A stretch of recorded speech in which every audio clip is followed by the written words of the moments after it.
भाई जंग लगाने को थोड़ा दोगे तुम मुझे, समझ रहे हो? समझ रहे हो? तलवार से कोई लड़ाई नहीं की जा रही। भारत लोकतांत्रिक देश है, संविधान है। जिनके पास कलम की ताकत है, ये कलम उनका राज है। जिनका राज है वो कोई धरना नहीं करते। मैं यहाँ के विषय में भी बात रखूंगा, जो आज घटा उस पर भी बात रखूंगा। मैं बस आपका ध्यान आकर्षित कर रहा हूं। आप यहाँ इसलिए बड़ी संख्या में जुटे हैं क्योंकि आपको तकलीफ है और आप चाहते हैं आपकी तकलीफ खत्म हो जाए। तकलीफ आपकी एक नहीं है, आपकी तकलीफ कई। मैं आपको वास्तविक स्थिति पर लेके आता हूं। 14 अगस्त 1947 को भारत गुलाम था। 15 अगस्त 1947 को भारत आजाद हुआ।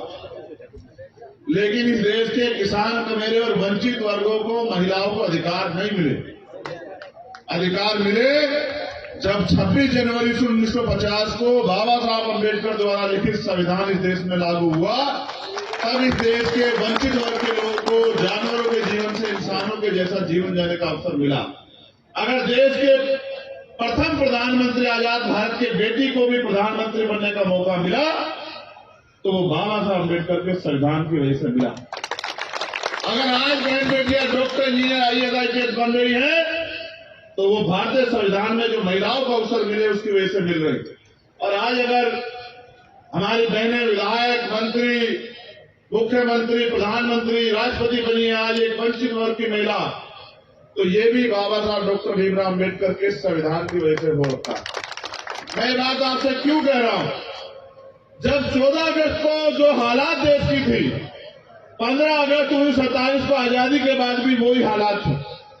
26 जनवरी 1950 को संविधान ने आश्वस्त किया कि देश के हर नागरिक को, प्रत्येक नागरिक को रोटी, कपड़ा, मकान, सम्मान के साथ, अधिकारों के साथ जीवन को मिलना चाहिए। जीवन उनको जीने का अवसर मिलना चाहिए।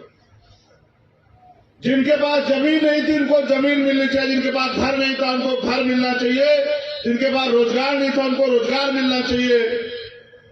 जिनको पढ़ने के अवसर नहीं थे उनको पढ़ने के अवसर मिलने चाहिए। जो असमानता, जातिवाद के शिकार थे उनको भी सार्वजनिक रूप से घूमने फिरने और नौकरी अवसर, रोजगार करने के अवसर मिलने चाहिए। जिनको उद्योग धंधे नहीं उनको उद्योग धंधे मिलने चाहिए। इसके लिए भारत में लोकतंत्र आया कि देश की आम जनता तक उनके वास्तविक अधिकार कैसे पहुंचे। जमीनें नहीं थी आपके पास, जिन जमीनें के लिए आप लड़ रहे हो ये जागीरदारों के पास हुआ करती थी।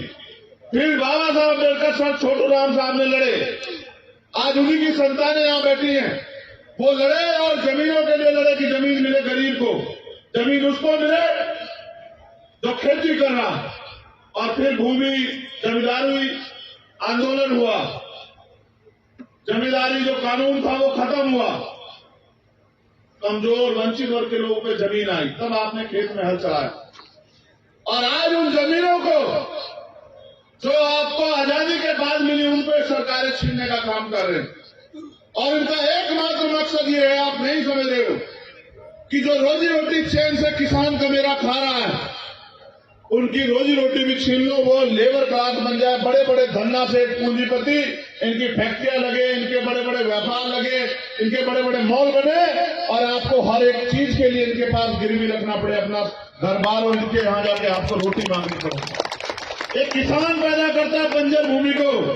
मेरे पिताजी प्राइमरी स्कूल के हेडमास्टर थे और उन्होंने मुझे सिखाया, वो खेती भी करते थे। रात को जाके पानी देते, तब जाके फसल पैदा होती थी। प्राकृतिक मार है, फिर चोर भी ले जाता है, तमाम तरह की मुसीबतें हैं। उसके बाद फसल तैयार होती है। MSP की कोई गारंटी नहीं। आप लड़ रहे हो, आपकी जमीन छीन गई, किसकी वजह से छीनी आपको नहीं पता। मैं तो नवलगढ़ की जनता पे वो कर रहा हूं। भाई मेरी बात पे गौर करना आप सब लोग। लोकतंत्र का मतलब ये है कि जिनकी ज्यादा संख्या उनका राज होगा, जो बहुसंख्यक लोग हैं उनका राज होगा। यही तो लोकतंत्र है ना, कि जिनकी वोट ज्यादा होगी उनका राज होगा। आपने तो सबसे बड़ी लड़ाई कमजोरी ये कर दी कि जिनके 10,000 वोट है उनका विधायक बन रहा, जिनके 80,000 वोट है वो बैठ के तमाशा देख रहे हैं। देखो क्या किया आपने। मैं ये नहीं कह रहा कि दूसरे लोग नहीं बन, सब बन सकते हैं। लेकिन आप ये बताओ, अगर दुश्मन के हाथ में औजार दोगे तो आपका इलाज करेगा नहीं करेगा? बताओ। अब आज उसी की जब परेशान हूं मैं वापिस आता हूं। मैं जब आ रहा था, हमारे साथी यहां से भी कह रहे थे, एक साथी हमारे बड़ी अच्छी बात की उन्होंने, ये कह देंगे कि संविधान बाबा साहब ने नहीं लिखा है, संविधान तो क्या नाम बताया उनका, ए भैया छोड़ो वीरवार मत बताओ, सुनो, बाबा साहब अम्बेडकर की औलादे जिंदा हैं, इतिहास नहीं भूगोल में बदल देंगे, भूगोल।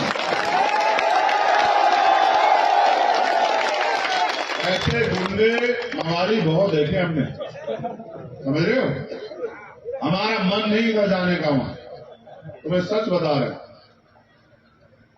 हम किसान कमेरे के औलादे, हमारा मन नहीं था वहां जाने का, इसलिए जाने का मन नहीं था, आपके बीच में आने का मन था, वरना भाई लोग यहाँ बैठे हैं, अगर जाने का मन होता तो वो क्या वो डंपर वंपर लगाए थे, वो डंपर वंपर पलट के जाती भीम आर्मी, आप जानते हैं। यहाँ जो बैठे तो जानते, मैंने कहा कि रुक जाओ, तुम्हें लगता है कि हम आजाद हैं, है या नहीं, तुम्हें लगता है ये डंपर रोक लेंगे क्या हम?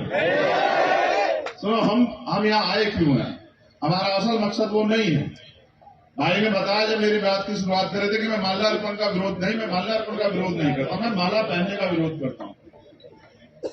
माल्यार्पण तो मैं अपने महापुरुषों को करता हूँ, इसलिए करता हूँ, उनका कर्ज है हमारे ऊपर, उन्होंने हमारे लिए बलिदान दिया है, वो हमारे लिए लड़े, संघर्ष किया, एक एक अधिकार के लिए जो आंदोलन किया, लाठियां खाई।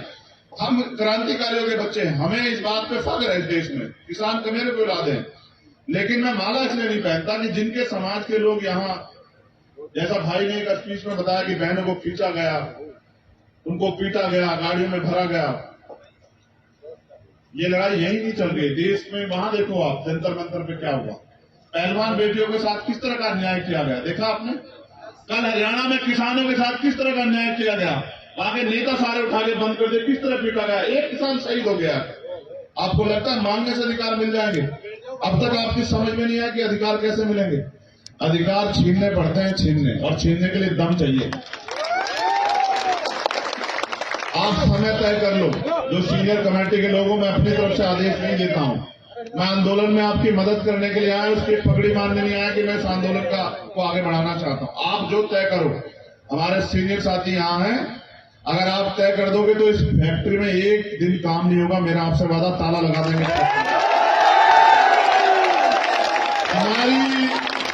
हमारी जमीन आपको नहीं पता किस भाव दी है सरकार ने और किस भाव खरीदी जा रही है, आपको नहीं पता किस भाव देनी चाहिए थी, आपको नहीं पता कि क्या मुआवजा होना चाहिए था, सर्किल रेट क्या है, और किस तरह से सरकार के इशारे पे सर्किल रेट कम किया हुआ है, जिससे कि इनकी जमीनें, ये किसानों की जमीनें जो संविधान से मिल गई है, इनको लोग हड़प लें। और आपको नहीं पता कौन कौन से लोग प्रभावित होंगे, जिनके खेत हैं वो तो किसान प्रभावित होगा, लेकिन जिनका घर चलता है खेती से, जो खेती से जुड़े लोगों से जुड़े हुए हैं, चाहे वो लोहे का, लकड़ी का काम करने वाला साथी हो, चाहे जिनके पशु पलते हों, या जिनको छोटा मोटा लकड़ी का रोजगार है, वो सब इनसे प्रभावित होंगे। आप नहीं समझ पाए, इस देश के किसान कमेरे जब तक एकजुट नहीं होंगे, इस देश के किसान कमेरे जब तक भाईचारा स्थापित नहीं करेंगे, इस देश के किसान कमेरे जब तक कागज लेके दूसरों के नेताओं के आगे खड़े रहेंगे, हर सरकार के आगे, तब तक आपको अधिकार मिल ही नहीं सकता। इस बात को आप याद रखो। जो किसान फसल के लिए इतनी मेहनत करता है, धरती का सीना चीर के और दिन रात जाग के तमाम तरह की मुसीबतें सह के फसल पैदा करता, वो आज तक नहीं समझ पाया कि वो इस देश में जब तक अपनी राजनीतिक ताकत नहीं बनाएगा, तब तक उसको कागज लेके या इस तरह के आंदोलनों का सामना करना ही पड़ेगा। और जहां जितनी ताकत बना लेगा, उस दिन उसकी फसल की भी गारंटी मिलेगी और कोई तानाशाह उनकी जमीन पे कोई जबरदस्ती अखबार नहीं कर पाएगा। अगर आपको ये जमीन अपने हिसाब से जो मुआवजा आप चाहते हैं वो करनी है, तो फिर आप ये भी तय कर लो। मेरे लोग तो इसे अपना अपमान मान लेते कि भाई उन्होंने जाने दिया, भाई सरकार उनके नहीं जाने देंगे, तुम्हारी सरकार है क्या? लोकतंत्र में वोट की शक्ति सरकार बनी, सरकार उनकी नहीं जाने देंगे तो नहीं जाने दें। मगर हम वहां जा क्यों रहे थे आपको पता है? हम वहां शहीद आजम सरदार भगत सिंह जी को नमन करने के लिए जा रहे थे, जिनकी वजह से ये मुल्क खड़ा हुआ, जिन्होंने हंसते हंसते फांसी के फंदे चुने। हम बाबा साहब अम्बेडकर जिन्होंने संविधान लिखा, आज ये जो इस सरकारी इंस्टीट्यूशन है, पुलिस के लोग हों, ये प्रशासन के लोग हों, ये एमपी एमएलए बनते, जिनकी वजह से बन गए संविधान की, जिन्होंने उनको लिखा, उनको नमन करने जा रहे। हमारा अपमान थोड़ा किया है, इस देश के उन महापुरुषों का अपमान किया जिन्होंने इस देश के लिए बलिदान दिया। क्या ये अपमान हमारे लोग भूल जाएंगे क्या? आप बताओ, क्या भूल जाओगे अपमान? इस अपमान का बदला कैसे लोगे?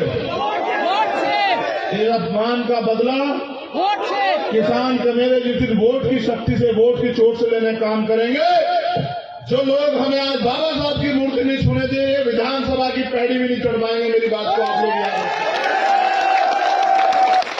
ना हमारी पुलिस से कोई लड़ाई, ना हमारी प्रशासन से कोई लड़ाई, हमारी लड़ाई है अधिकारों की। और मैं यहां हमारे जिम्मेदार लोग बैठे हैं, कमेटी के लोग, मैं उनसे को आश्वस्त करता हूं कि देश में जहां भी अन्याय होता है वहां भीम आर्मी के लोग सीना तान के लड़ाई लड़ते हैं। जहां भी बहनों का अपमान होता है सीना तान के लड़ाई लड़ते हैं और किसी कीमत से नहीं चूकते। यहां जहां किसान कमेरों की लड़ाई हो, उस लड़ाई को भी लड़ते हैं। हम आपकी इस लड़ाई में आपके साथ हैं। आप समय तय कर लो, अगर आज तय करोगे, जो यहाँ की कमेटी आज तय कर लो, आज लगा देंगे ताला, कोई फर्क नहीं पड़ता। हमारे लिए कोई काम ज्यादा जरूरी नहीं है आपकी मांग से ज्यादा। और अगर जिस दिन आप तय कर लोगे इसके बाद उस दिन ताला लगवा लेना। ना हम ताला खोलने से डरते, ना ताला लगाने से डरते। हम तो एक बात से डरते हैं कि किसान तो मेरे बोलना कब सीखेंगे, ये अपनी ताकत को पहचानना कब सीखेंगे, ये अपने दोस्त और दुश्मन को पहचानना कब सीखेंगे। लगाते रहो नारे, उठाते रहो झंडे और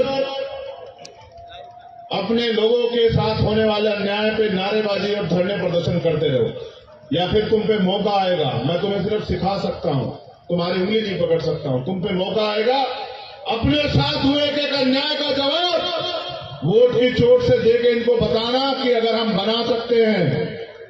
किसान समझते हो, किसान फसल उगाना जानता तो काटना भी जानता है ना? जानता है नहीं जानता है बताओ।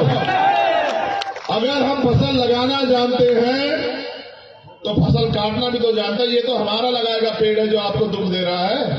इसको सबसे पहले किसने लगाया? हमारे लोगों ने बनाया ना, विधायक बनाया नहीं बनाया? हमारा था कि हमारी बिल्ली हमें मैं आऊं। देखो क्या की बात हो रही है। हमारे लोग ना बनाते तो बन जाता क्या विधायक? हमारा लगाया पेड़ है, हमने दी ताकत और हम ही काटेंगे इस बार। ये भी याद रखना इस बात को अच्छी तरह। कि आज के बाद कोई, कई मामले मेरे सामने आ गए, आज के बाद कोई जो है विधायक और एमपी, कोई मंत्री किसी किसान की जमीन पे गलत नजर नहीं उठाएगा, किसी गरीब की बच्ची की तरफ आंख उठा के नहीं देखेगा। हम सब जान रहे हैं उनके कर्मों को यहाँ। लेकिन मैं आपसे कहना चाहता हूं, सिर्फ नारों से काम नहीं चलेगा भाइयों। बहुत कम समय बचा। जैसे ये आंदोलन हो रहा है, अपने आंदोलन को मजबूत करो, इसके बाद गांव गांव गली जाके समाज को जागरूक करो। हमारे महापुरुष जिनके बारे में हमारे साथियों ने कहा, मान्यवर काशीराम साहब कह गए कि वोट की रक्षा ऐसे करो जैसे बहन बेटी की रक्षा होती है, और बहन बेटी की रक्षा ऐसे करो जैसे जमीन की रक्षा की जाती है। जिस तरह से बहन बेटी की रक्षा के लड़ते हैं, इस तरह से अपनी जमीन के लिए भी लड़ो, चाहे कोई कीमत चुकानी पड़े। किसानों का इतिहास रहा है कि उन्होंने अंग्रेजों के दांत खट्टे किए, वो इनके भी दांत खट्टे कर देंगे। और मैं आपसे कहना चाहता, अधिकार मांगने से नहीं मिलते, मांगने से भीख मिलती है। अगर अधिकार चाहिए तो छीनना शुरू करो, क्योंकि समय ज्यादा हो रहा है। और मैं जानता हूं आपको जाके अपने घरों के काम भी करने हैं, लेकिन क्योंकि जिन्होंने मुझे बुलाया, मैं चाहता हूं मैं उनको भी सुनूं कि वो इस आंदोलन को कैसे आगे बढ़ाना चाहते हैं। उनके मन में यहाँ के किसानों के लिए, कमेरों के लिए, मजदूरों के लिए क्या इच्छा है और वो कैसे चाहते हैं कि इन किसानों का हल हो। फिर जैसे मैं उनके आज के बुलावे पे आया, मैं उनके साथ रहूंगा। और मैं उनसे कहना चाहता हूं कि जब आप तय कर ले मन में कि इनके न्याय की लड़ाई को जमीन पर मजबूत करना हो, आप हमें बता देना। हम और हमारे सब साथी अपनी पूरी ताकत से इस लड़ाई को मजबूत करेंगे। बस आखिरी बात आपसे कहनी है, उठो, जागो, पहचानो, संघर्ष करो, अपनी ताकत को एकजुट करो। और फिर आगे बढ़ो। वक्त आने वाला वक्त आपको कोई नहीं रोक सकता, क्योंकि आज अगर कोई लड़ रहा है तो वो आप हो, और जो आज लड़ रहा है वो कल का जो है वो लड़ाका कल का ताकतवर बनेगा। जो ताकतवर बनेगा वो अपने लोगों के लिए काम करेगा। साहब ये कहा करते थे कि वोट अगर इनको दोगे तो इनके लोग ताकतवर होंगे, वोट अगर उनको दोगे तो उनके लोग ताकतवर होंगे। अगर वोट अपने लोगों को दोगे तो आपके लोग ताकतवर होंगे। जब आपके लोग ताकतवर होंगे तो आपके काम करेंगे, आपके लिए खड़े रहेंगे। फिर अच्छा सोचो, यहाँ अगर हमारा व्यक्ति ताकतवर होता तो क्या यहाँ के सीओ साहब मुझसे कहते कि भैया वहां मत जाओ, उधर परमिशन नहीं है? क्या मुझे परमिशन मांगनी पड़ती? तो मेरी परमिशन तो आप डिनाई करवा रहे हो। आप ताकतवर बन जाओ, मेरी परमिशन खुद ब खुद हो जाएगी। ठीक है, बहुत बहुत धन्यवाद। जय भीम, जय भारत, जय मंडल, जय जोहार, जय